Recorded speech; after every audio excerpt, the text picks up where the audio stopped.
আমরা যা কিছু কিনি তার দাম কেন বাড়ে বা কমে, আর তাতে আমাদের কেনাকাটার অভ্যাসে ঠিক কী প্রভাব পড়ে। আজকের এই বিশ্লেষণে আমরা অর্থনীতির এমনই এক গুরুত্বপূর্ণ ধারণার গভীরে যাব, যা আমাদের প্রতিদিনের সিদ্ধান্তকে আষ্টেপৃষ্ঠে জড়িয়ে রাখে। আচ্ছা, একটু ভাবুন তো, ধরুন আপনার পছন্দের কফি শপে গেলেন আর দেখলেন আপনার রেগুলার লাত্তের দাম ৫০০ টাকা থেকে এক লাফে ৭০০ টাকা হয়ে গেছে। কি করবেন তখন? দাম বাড়লেও কি কিনে নেবেন, নাকি ভাববেন থাক বাবা, আজ থেকে বাড়িতেই কফি খাবো, এই বলে দোকান থেকে বেরিয়ে আসবেন? দামের এই পরিবর্তনে আপনার প্রতিক্রিয়া ঠিক কী হবে, সেটাই হলো অর্থনীতির একটি অন্যতম গুরুত্বপূর্ণ ধারণা, চাহিদার দাম স্থিতিস্থাপকতা বা প্রাইস এলাস্টিসিটি অফ ডিমান্ডের মূল কথা। তো চলুন এই ব্যাপারটার আরেকটু গভীরে যাওয়া যাক। এই যে কফির দাম বাড়ায় আমাদের এক একজনের প্রতিক্রিয়া এক এক রকম হয়, অর্থনীতিবিদরা ঠিক কিভাবে তা পরিমাপ করেন? এর জন্যেই তারা একটি বিশেষ টুল ব্যবহার করেন, যার নাম প্রাইস এলাস্টিসিটি অফ ডিমান্ড বা সংক্ষেপে পিইডি। সহজ কথায় বলতে গেলে চাহিদার দাম স্থিতিস্থাপকতা হল সংবেদনশীলতার একটা পরিমাপ। মানে এটা আমাদের বলে যে কোনো পণ্যের দাম পরিবর্তন হলে মানুষ সেই পণ্যটি কেনা কতটা বাড়াবে বা কমাবে। আমরা তো সবাই জানি যে দাম বাড়লে সাধারণত চাহিদা কমে, কিন্তু পিইডি আমাদের বলে ঠিক কতটা কমে। এই কতটার মধ্যেই কিন্তু আসল রহস্যটা লুকিয়ে আছে। এই সূত্রটা দেখে হয়তো একটু কঠিন মনে হতে পারে, কিন্তু আসলে কিন্তু বেশ সোজা। চাহিদার পরিমাণে যে শতকরা পরিবর্তন হয় তাকে শুধু দামের শতকরা পরিবর্তন দিয়ে ভাগ করলেই পিইডি বেরিয়ে আসে। এখানে একটা ব্যাপার খেয়াল করুন, আমরা কিন্তু শতকরা বা পার্সেন্টেজ ব্যবহার করি। এর ফলে আমরা ১ টাকার একটা চুইংগাম থেকে শুরু করে একটা নতুন গাড়ির স্থিতিস্থাপকতাও একে অপরের সাথে তুলনা করতে পারি। চলুন আমাদের কফির উদাহরণে ফিরে আসি। ধরুন দাম ১০% বাড়ায় কফির চাহিদা ২০% কমে গেল। তাহলে পিইডি হবে ২০/১০ মানে 2.0।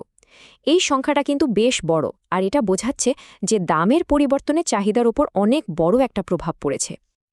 কিন্তু অন্যদিকে যদি এমন হয় যে দাম ১০% বাড়লেও চাহিদা মাত্র ৫% কমল, কারণ কফি ছাড়া অনেকের সকালটাই শুরু হয় না, তাহলে পিইডি হবে 0.5।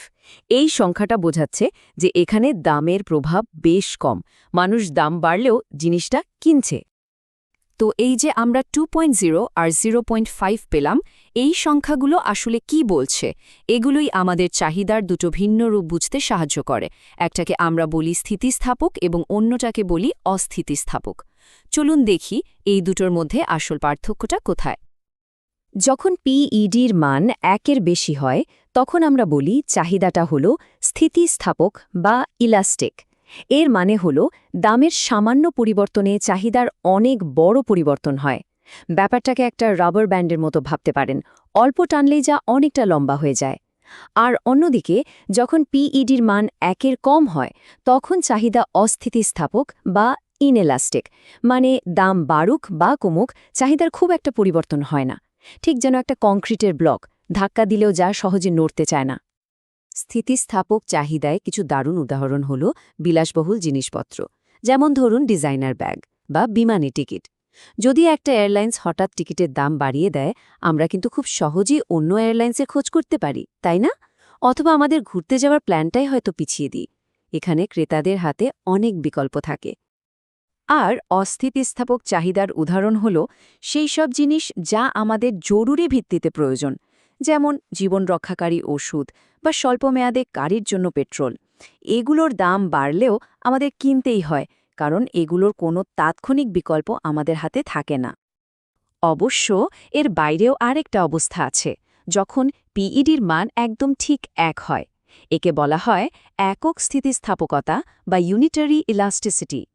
এর মানে হল দাম যে হারে পরিবর্তিত হয়, চাহিদাও ঠিক একই হারে পরিবর্তিত হয়। এটা অর্থনীতির জগতে একটা নিখুঁত ভারসাম্য অবস্থা, যদিও বাস্তবে এটা খুব কমই দেখা যায়। এখন প্রশ্ন হল, কেন কিছু পণ্যের চাহিদা স্থিতিস্থাপক আর অন্যগুলোর অস্থিতিস্থাপক হয়? মানে কারণটা কি? এর পেছনে মূলত ৪টি প্রধান কারণ কাজ করে, যা আমাদের কেনার সিদ্ধান্তকে প্রভাবিত করে। সবচেয়ে গুরুত্বপূর্ণ কারণটা হল বিকল্প পণ্যের উপস্থিতি। সোজা কথায়, যে পণ্যের যত বেশি বিকল্প থাকে তার চাহিদা তত বেশি স্থিতিস্থাপক হয়। যেমন বাজারে একটা নির্দিষ্ট ব্র্যান্ডের কমলার রসের অনেক বিকল্প আছে, দাম বাড়লে আমরা সহজে অন্য ব্র্যান্ড কিনে নিই। কিন্তু গাড়ির পেট্রোলের কি কোনো তাৎক্ষণিক বিকল্প আছে? নেই, তাই এর চাহিদা অস্থিতিস্থাপক। দ্বিতীয় কারণটি হল, পণ্যটি কি আমাদের জন্য প্রয়োজনীয় নাকি বিলাসবহুল, মানে প্রয়োজন নাকি শখ। জীবনধারণের জন্য জরুরি জিনিস যেমন খাবার বা ওষুধ, এগুলোর চাহিদা সাধারণত অস্থিতিস্থাপক হয়। কিন্তু বিলাসবহুল জিনিস যেমন ধরুন একটা দামি ঘড়ি বা বিদেশে ছুটি কাটানো, এগুলোর চাহিদা স্থিতিস্থাপক। দাম বাড়লে এই খরচগুলো আমরা সহজেই বাদ দিতে পারি। তৃতীয় কারণটা হল একটা পণ্যের দাম আমাদের আয়ের কতটা অংশ। যে জিনিসের দাম আমাদের আয়ের একটা বড় অংশ জুড়ে থাকে, তার দামের পরিবর্তনে আমরা অনেক বেশি সংবেদনশীল হই। যেমন একটা গাড়ির দাম 10% বাড়লে সেটা আমাদের বাজেটে বড় একটা ধাক্কা দেয়, কিন্তু একটা পেন্সিলের দাম 10% বাড়লে সেটা আমরা হয়তো খেয়ালই করি না। আর চতুর্থ কারণটি হল সময়। সময়ের সাথে সাথে কিন্তু চাহিদা আরও স্থিতিস্থাপক হয়ে ওঠে। কারণটা কি? কারণ সময় পেলে ক্রেতারা নতুন বিকল্প খুঁজে নিতে পারে। যেমন আজ হঠাৎ পেট্রোলের দাম বাড়লে আমাদের হয়তো পুরনো গাড়িটিই চালাতে হবে, কিন্তু দাম যদি দীর্ঘদিন ধরেই বেশি থাকে তাহলে আমরা হয়তো একটা ইলেকট্রিক গাড়ি কেনার কথা ভাবব বা পাবলিক ট্রান্সপোর্ট ব্যবহার করা শুরু করব। তো এই সব তত্ত্ব কথা জেনে আমাদের কি লাভ? আসল মজাটা তো ব্যবসার জগতে। এই স্থিতিস্থাপকতার ধারণাটা শুধু অর্থনীতির বইতেই সীমাবদ্ধ নয়, ব্যবসার জগতে এটা লাভ এবং লোকসানের মধ্যে পার্থক্য গড়ে দিতে পারে। যে কোনো কোম্পানি তাদের পণ্যের সঠিক দাম নির্ধারণ করতে এই পিইডি ব্যবহার করে। এর জন্য তারা যেটা ব্যবহার করে তাকে বলা হয় মোট রাজস্ব পরীক্ষা বা টোটাল রেভিনিউ টেস্ট। আর এর হিসাবটা কিন্তু খুবই সহজ। একটি পণ্যের দামকে তার মোট বিক্রিত পরিমাণ দিয়ে গুণ করলেই মোট রাজস্ব পাওয়া যায়। আর এখানেই স্থিতিস্থাপকতার আসল খেলাটা শুরু হয়। এই স্লাইডটা কিন্তু খুব মন দিয়ে দেখুন। ব্যবসার আসল কৌশলটা এখানেই লুকিয়ে আছে। যদি কোনো পণ্যের চাহিদা স্থিতিস্থাপক হয়, মানে পিইডি 1-এর বেশি, তাহলে দাম কমালে কোম্পানির মোট রাজস্ব বাড়ে। কারণ তখন অনেক বেশি মানুষ পণ্যটা কেনে, আর দাম বাড়ালে রাজস্ব কমে যায়। কিন্তু চাহিদা যদি অস্থিতিস্থাপক হয়, মানে পিইডি 1-এর কম, তাহলে দাম বাড়ালেই কোম্পানির লাভ হয়, কারণ চাহিদা খুব একটা কমে না। এই চার্টটা দেখুন। এখানে একটা স্থিতিস্থাপক পণ্যের ক্ষেত্রে দাম সামান্য বাড়ানো হয়েছে, কিন্তু তার ফলে চাহিদা অনেক বেশি কমে যাওয়ায় কোম্পানির মোট রাজস্বও কমে গেছে।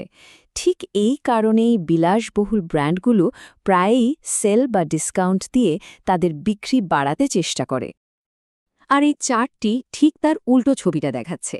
একটা অস্থিতিস্থাপক পণ্যের দাম বাড়ানো সত্ত্বেও চাহিদা সামান্যই কমেছে, ফলে কোম্পানির মোট রাজস্ব উল্টো বেড়ে গেছে। কারণেই জীবন রক্ষাকারী ওষুধ বা জরুরি সফটওয়্যারের মতো পণ্যের কোম্পানিগুলো প্রায়শই দাম বাড়াতে পারে, আর আমাদেরও কিছু করার থাকে না। তাহলে পুরো আলোচনাটা এক কথায় বললে কি দাঁড়ায়? প্রথমত, পিওইডি বা চাহিদার দাম স্থিতিস্থাপকতা আমাদের বুঝতে সাহায্য করে যে ক্রেতারা দামের পরিবর্তনে ঠিক কতটা সংবেদনশীল। দ্বিতীয়ত, এটা ব্যাখ্যা করে কেন দাম বাড়লেও আমরা পেট্রোল বা ওষুধের মতো জরুরি জিনিস কিনতে বাধ্য হই। আর সবশেষে, যে কোনো ব্যবসার জন্য সঠিক দাম নির্ধারণের কৌশল কী হওয়া উচিত তার একটা পরিষ্কার ধারণা দেয়। তাই পরের বার যখন দোকানে কোনো পণ্যের দামের পরিবর্তন দেখবেন, তখন শুধু দামটা না দেখে একটু থেমে নিজেকে এই প্রশ্নটা করবেন, আচ্ছা, এই পণ্যটির চাহিদা কি স্থিতিস্থাপক নাকি অস্থিতিস্থাপক? আর বিক্রেতার আসলে আমার পকেটের ওপর কতটা নিয়ন্ত্রণ আছে? উত্তরটা কিন্তু আপনাকে অবাক করে দিতে পারে।